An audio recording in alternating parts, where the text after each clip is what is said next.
আসসালামু আলাইকুম প্রিয় নবম ও দশম শ্রেণীর শিক্ষার্থীরা, আশা করি তোমরা সবাই ভালো আছো। আজকে পর্ব আমরা 2.2 এর নবম শ্রেণীর 13 নম্বরে ক খ সমাধান করব এবং তোমরা যারা দশম শ্রেণীর শিক্ষার্থী তাদের হচ্ছে 18 এর ক এবং খ এই দুটি অঙ্ক সমাধান করা শিখব। আর এই দুটি অঙ্ক হচ্ছে অন্বয় তালিকা পদ্ধতিতে প্রকাশ করে ডোম এবং রেঞ্জ তৈরি করতে হবে। তোমরা জানো এই অন্বয় এবং ডোম রেঞ্জ কি, এই বিষয়গুলো তোমরা এর আগেও জানছো এবং তোমরা যারা নবম শ্রেণী তাদের জন্য হয়তো এই অঙ্কটি নতুন হবে। তোমরা অবশ্যই মনোযোগ সহকারে একটু দেখো, ইনশাল্লাহ বুঝতে পারবা ডোম এবং রেঞ্জ সংক্রান্ত অঙ্কগুলো কিভাবে সমাধান করতে হয়। আর এই 13 নম্বর অঙ্কগুলো খুবই গুরুত্বপূর্ণ, এগুলো পরীক্ষাতে কিন্তু খুবই বারবার কমন আসে এবং তোমাদের সংক্ষিপ্ত প্লাস সৃজনশীলে কিন্তু অঙ্কগুলো আসতে পারে। তবে এখানে দেখো, এখানে বলা আছে যে r equal to x, y such that x element of a এবং y element of b এবং x plus y equal to 1 হয়, তবে এখানে আমাদের এর মান দেওয়া আছে। এখানে আমাদেরকে ডোম এবং রেঞ্জ তৈরি করতে হবে। তো ফার্স্ট টাইম আমরা যে কাজটা করবো, তোমরা একটা জিনিস খেয়াল করো, এখানে এর মান -2 -1 0 1 2 আছে। তো এই মানগুলো x এলিমেন্ট অফ a অর্থাৎ এও দাবি করতেছে, আবার এখানে y ও দাবি করতেছে। যদি অঙ্কটি তোমাদেরকে একটু আরো সহজভাবে বোঝানোর চেষ্টা করি, ধরো তোমরা হচ্ছে দুই ভাই, তোমরা হচ্ছে দুই ভাই, তোমার বাবা হচ্ছে a, ঠিক আছে, আর এক্স ওয়াই হচ্ছে তোমরা হচ্ছে দুই ভাই।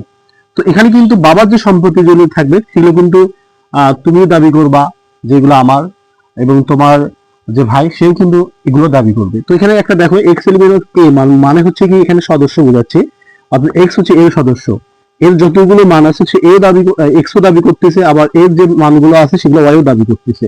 তো এখানে আমাদের একটা সত্য আছে X plus Y equal to 1, অর্থাৎ আমরা এই সত্যের মাধ্যমে আমরা এক্স ওয়াই এর মানগুলো বের করতে পারি। আমরা এখানে প্রথম যদি সত্যটা ধরে এক্স এলিমেন্ট অফ এ, অর্থাৎ এর উপাদানগুলো সবগুলো এক্স অফ দিই, দেওয়ার পর আমরা ওয়াই এর মানটাও কিন্তু আমরা এইভাবে বের করতে পারি। তো একটু মনোযোগ সহকারে দেখো, ফার্স্ট টাইম আমরা এভাবে লিখতে পারি, এখানে যেটা থাকবে এখানে আমরা লিখতে পারি আর বর্ণিত শর্ত মতে, তাহলে শর্ত মতে, তাহলে আর বর্ণিত শর্ত মতে এখানে আমাদের যেটা আসে, তোমরা একটা বিষয় খেয়াল করে, এখানে এক্স প্লাস কি আছে ওয়াই, এক্স প্লাস ওয়াই কিন্তু এখানে 1। তো এখানে আমরা ওয়াই কে রাখবো, এক্স টাকে ওই পাশে ট্রান্সফার করবো, তাহলে লিখতে পারি বা ওয়াই সমান আমরা লিখতে পারি 1 মাইনাস এক্স। আমরা কি করলাম, এই যে প্লাস এক্সটা ওই পাশে কি হয়ে গেল, মাইনাস এক্সটা থেকে গেল। সবসময় তুমি কি করবা, ওয়াইটাকে এই পাশে রাখবা এবং এক্সটাকে ওই পাশে ট্রান্সফার করে দিবা, তাহলে এখানে কি থাকলো 1 মাইনাস এক্স, কার মান, ওয়াই এর মান। তো এখন আমি এটা লিখতে পারি, দেখো আমরা প্রথমে এই শর্তটা ধরি, তাহলে কিন্তু আমাদের এটা এভাবে করতে হবে। আর যদি দ্বিতীয় শর্তটা ধরো, অর্থাৎ ওয়াই এলিমেন্ট অফ এ, তাহলে কিন্তু তোমাকে কি করতে হবে, ওয়াইটাকে ওই পাশে নিয়ে যেতে হবে। তো আমি ফার্স্ট টাইম প্রথম শর্তটাকে দিয়ে অঙ্কটা সমাধান করার চেষ্টা করব। তো এখানে আমরা লিখতে পারি অতএব, এখন দেখো যে এক্স এলিমেন্ট অফ এ এর জন্য Y equal to 1 minus X এর মান নির্ণয় করি। একটু মনোযোগী দাও, ইনশাল্লাহ বুঝতে পারবা। তো এখন আমাদের একটা ছক অঙ্কন করতে হবে। কি করবো, আমরা একটা ছক অঙ্কন করব। আমরা এভাবে ছক অঙ্কন করব। এখানে আমরা দেখবো কয়টা আছে, 1 2 3 4 5টা আছে উপাদান। তো এখানে আমরা 5টা ঘর আমাদের রাখতে হবে, অর্থাৎ মোট 6টা। তাহলে 2 3 4 5 6। তো এখানে যদি আমরা এক্স দেই, আর এখানে আমরা কি করবো, ওয়াই দিয়ে দেবো। এখন একটু জিনিস খেয়াল করো, এখানে কি বলছে, এক্স এলিমেন্ট অফ এ, অর্থাৎ এর যে উপাদানগুলো আছে সবগুলো কাকে দিতে হবে, এক্স কে দিতে হবে। তো এখানে আমি সবগুলো এর মান যদি এক্স এর মান ধরে নেই, তাহলে এখানে আমাকে মানগুলো বসাতে হবে। প্রথমে -2, এরপর হচ্ছে -1, এরপর কি বসাবো 0, এরপর হচ্ছে 1, এরপর 2। তো অর্থাৎ এই মানগুলো তোমাকে এক্স এর যে ঘরগুলো আছে সেগুলোকে তোমাকে বসাতে হবে। এখন আমরা ওয়াই মানগুলো কি কিভাবে বের করব, আমরা এই ঘরের জন্য আমি এই -2টা কোথায় বসাবো, এক্স এর জায়গায় বসাবো। যে ক্যালকুলেশন করে যেটা হবে সেটা আমরা এখানে বসাবো। আমি একটু সাইড থেকে তোমাদেরকে বোঝানোর চেষ্টা করতেছি, তোমরা একটু দেখো মনোযোগ সহকারে। তাহলে y ইকুয়াল টু, এখানে আমরা যদি 1 লিখি, তোমরা দেখো 1 এখানে কি আছে, মাইনাস আছে। কোন মাইনাস, এই যে মাইনাস। তো x এর মান আমরা ফার্স্ট টাইমে কি ধরবো, -2 ধরবো। কি, এই যে -2। তাহলে এখানে -2 যদি আমি ধরি এখানে, দেখো তাহলে আমরা এখানে লিখতে পারি যে মাইনাস মানে কি হয়, প্লাস, তাহলে কি 1 + 2, তাহলে ইকুয়াল টু কত হবে, 3। তো এখানে আমাকে কি করতে হবে, 3 বসাতে হবে। এরপর আবার আমরা x এর জায়গায় কি বসাবো, -1 বসাবো। আবার x এর জায়গায় আমরা যদি -1 বসাই, একটু খেয়াল করো, -1 বসালাম, তাহলে এখানে মাইনাস মানে কি হয়, প্লাস, তাহলে 1 + 1 ইকুয়াল টু কত, 2। তাহলে এখানে আমরা কি বসাবো, 2 বসাবো। এবার আবার এক্স এর জায়গাতে আমরা কি বসাবো, এই যে 0 বসাবো। যদি আমি 0 বসাই তবে এখানে আমি আবার এটাকে ক্লিন করি, এখানে আমি 0 বসাই তাহলে কি থাকবে, এখানে +1 থেকে যাবে, ঠিক আছে। কারণ যেহেতু +1 এর মধ্যে তো আর কি করা যায় না, বিয়োগ করা যাচ্ছে না। এবার আমরা কি বসাবো, আবার x এর জায়গায় কি করব, এই x এর 1 মাইনাস x, x এর জায়গায় আবার কি করব 1 বসাবো। আমি এখানে 1 বসাই x এর জায়গায়, আর এখানে দেখো 1 মাইনাস x, এই x এর জায়গায় কি করলাম 1 বসালাম, তাহলে প্লাস মাইনাস 1 ক্যান্সেল, তাহলে কি থাকে এখানে 0 থাকে। আবার x এর জায়গায় যদি আমি কি করব, এখানে 2 যদি বসাই তাহলে বাদ দিলে কি হবে, -1 থেকে যাবে।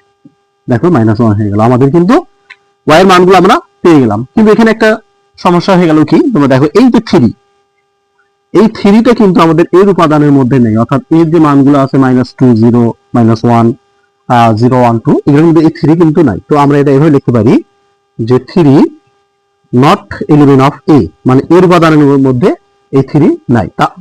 তাই এই জন্য আমাকে কি করতে হবে, কাজেই আমরা এই যে পুরো কলমটাকে আমরা বাদ দিতে হবে, অর্থাৎ -2, 3 কি করতে হবে, নট এলিমেন্ট অফ আর, যেটা থাকবে সেটা লিখতে হবে, এস থাকলে এক্স, এফ থাকলে এফ।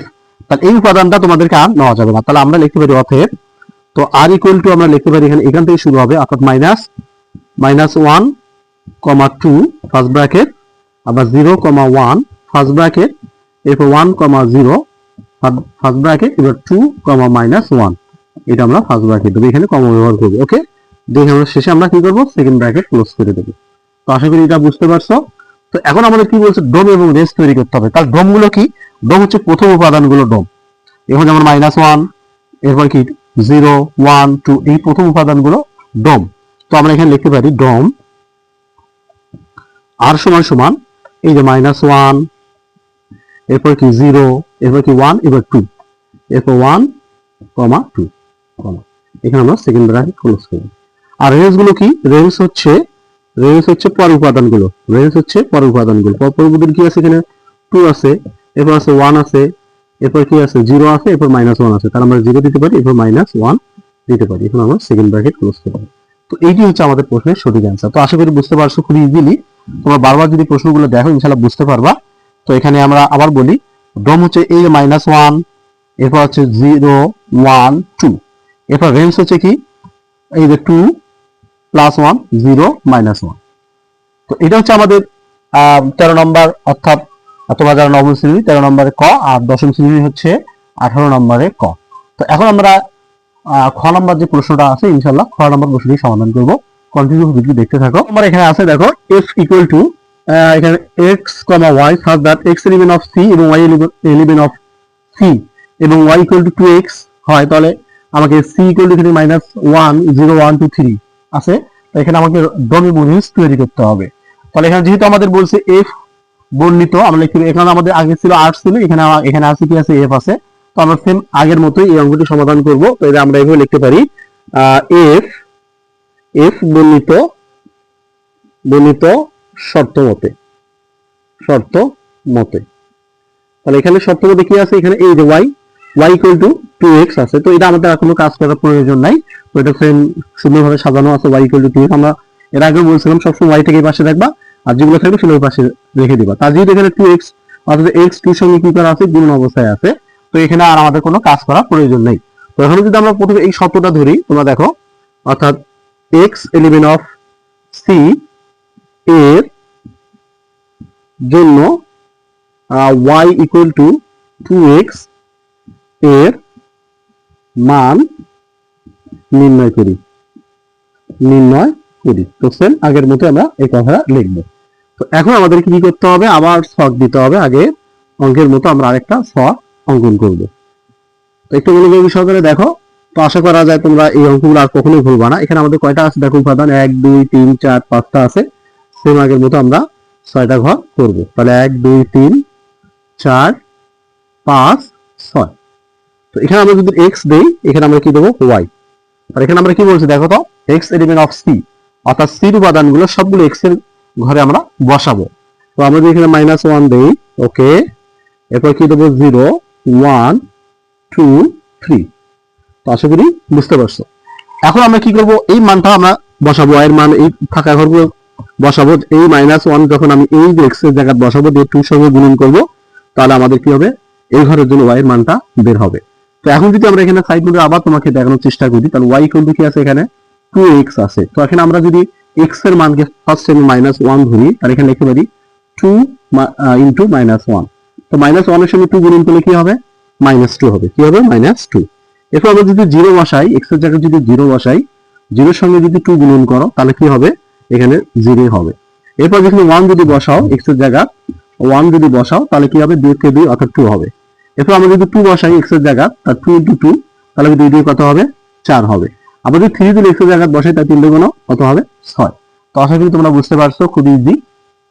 এখন প্রশ্ন হচ্ছে, দেখো তো এই যে 6 এর ভিতরে আছে না, 4 এই সির উপাদানের মধ্যে নেই, 2 আছে, এরপর কি আছে? 0 আছে, কিন্তু -2 কিন্তু এই উপাদানের মধ্যে নেই। তাহলে কি কি সংখ্যা এই উপাদানের মধ্যে নেই? যেমন আমরা লিখতে পারি প্রথমে -2 নাই, এরপর লিখতে পারি 4, এরপর লিখতে পারি 6। মানে এই তিনটা সংখ্যা কিন্তু আমাদের তার মধ্যে নেই, not element of C, not element of C, অর্থাৎ সি উপাদানের মধ্যে নেই। যখনই থাকবে না তখন যখন আমরা সংখ্যাগুলো লিখছি এই সংখ্যার উপরের সংখ্যা অর্থাৎ পুরো কলমটাই কি হবে? বাদ হয়ে যাবে। তাহলে আমাদের এখানে -2 আছে, তাহলে -1 আর -2 কি আউট। তো আমরা এখানে লিখতে পারি যে -1 আর -2 ব্র্যাকেট দেব।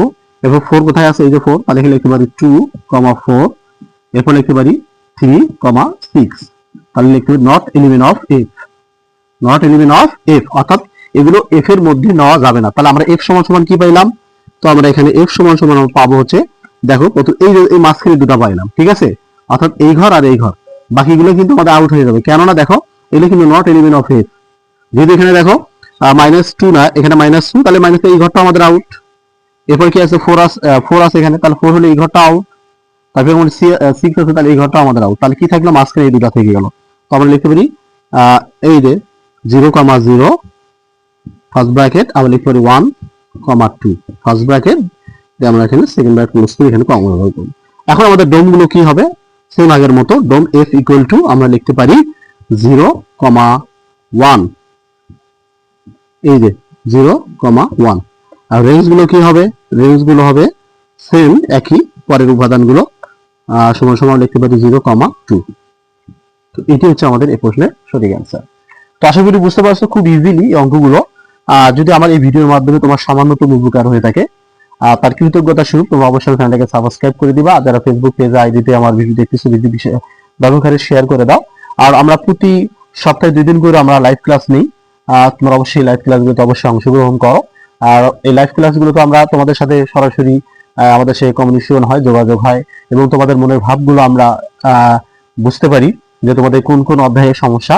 তো অবশ্যই তোমরা লাইভ ক্লাসে যুক্ত হবা, এবং আমরা লাইভ ক্লাস প্রতিদিন নেওয়ার চেষ্টা করি। তোমরা সেগুলো আমার তার আগে আপডেটগুলো পেয়ে যাবা। আমরা হয় 8:30 না 7:30 এরকম মধ্যে আমরা লাইভ ক্লাসগুলো নিয়ে থাকি, এবং যদি লাইভ ক্লাস নেই সেদিন আমরা সকালের মধ্যে সেই অ্যানাউন্সগুলো করে থাকি। তোমরা অবশ্যই আমাদের সাথে যুক্ত থাকো, ইনশাআল্লাহ কিছু বুঝতে পারবা আমাদের এই চ্যানেল এবং আইডির মাধ্যমে। তোমরা এই পর্যন্ত সকলে ভালো থাকো, আল্লাহ হাফেজ।